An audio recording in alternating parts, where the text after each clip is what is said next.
Hi, this speaker has been recorded at a meeting of Addictive Eaters Anonymous. For more information, visit our website www.aeainfo.org. Thank you. I'm Esther. I'm an addictive eater. Hi, Esther.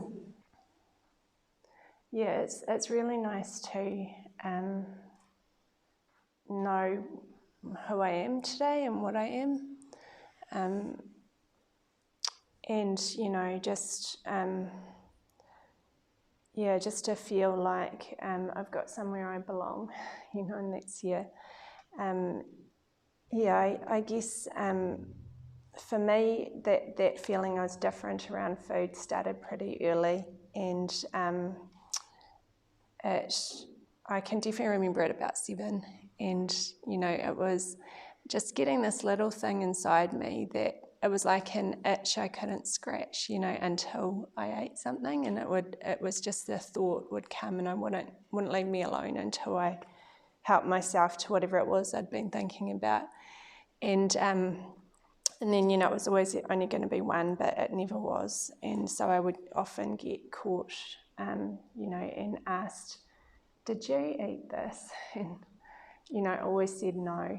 And, even when I knew that my mother knew that it was me, but couldn't be honest. So dishonesty for me was a very big thing. And my mum actually gave me, I can't remember how old I was, maybe about 10 or around that age, a little figurine, and it was Pinocchio, because that was my reputation in the family, so, and it was all, I couldn't be honest because I was terrified of, what she'd say. And my mum, the funny thing was that if you were honest, you didn't get in trouble, but I couldn't do it. So, and that fear, dishonesty, and eating just, was a passion in my life all the way through. And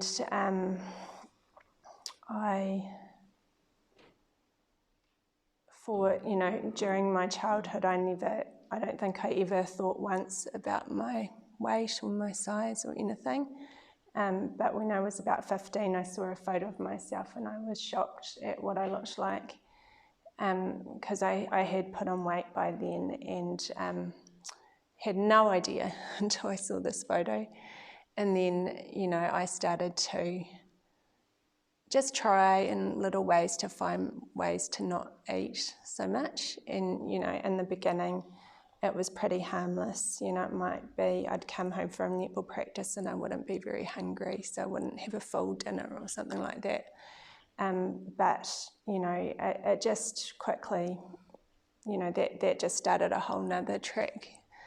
I found that it was much easier for me not to start eating than it was to start eating and then stop. Or actually I couldn't do that, so that was the only way I knew how to control my eating. And that just became, the extremes became more extreme. So the not eating became more extreme and the eating became more extreme. And then when I finally did kind of realise, there was something really wrong, it was just this one day and my mind was going over and over and over and over again about, what can I eat? How can I lose weight? And it was just like this huge battle going on in my mind, and that's when I first picked up the phone and tried to get help. When I got to the meeting in Wellington, where I'm from, there were only a few people there, so it's it's the same now. But the people that were there had a message that I could, didn't know what the message really was, but I could feel that they weren't doing what I was doing anymore, and they talked about it and I believed them. And I didn't ever consider leaving those meetings. I kept going, but I absolutely could not be honest, and particularly about the exercise that I still felt I needed to do. So that actually was 7 years of coming to meetings, trying to do the things I thought I saw other people doing here.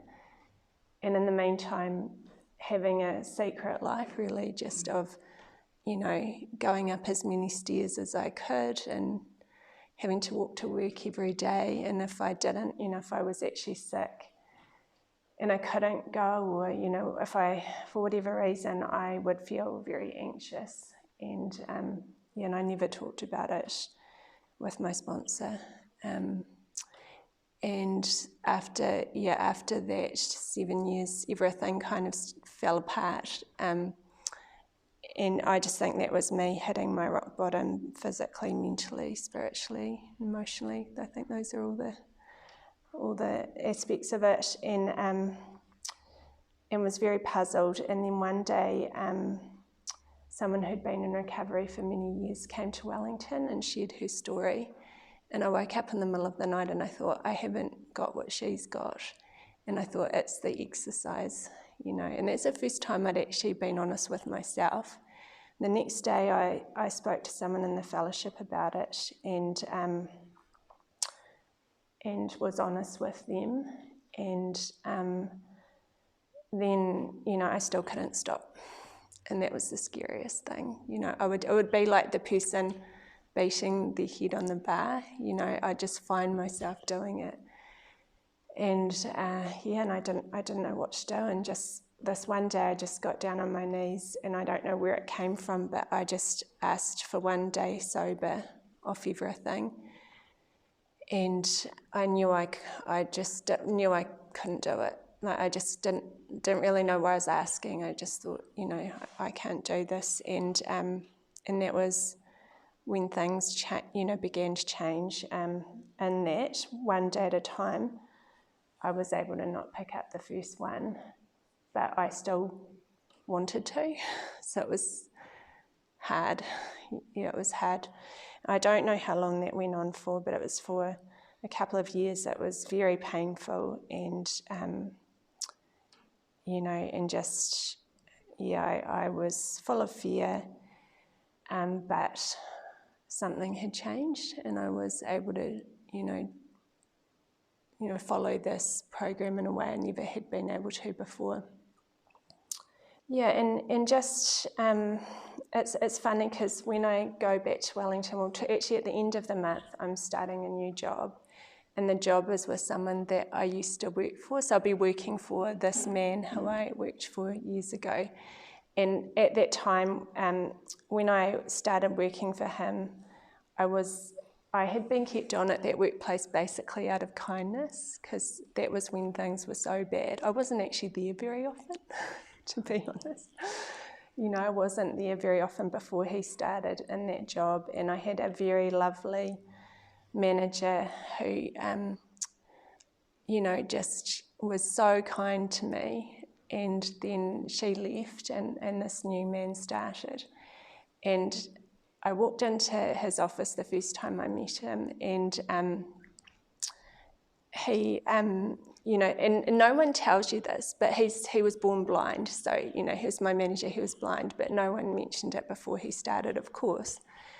And I remember in our very first conversation, I said, I'm an alcoholic and an addictive eater, and, I've just got sober, and, so I he must have thought, oh my goodness, what have I got here? And the funny thing is he could tell immediately if someone was not telling the truth.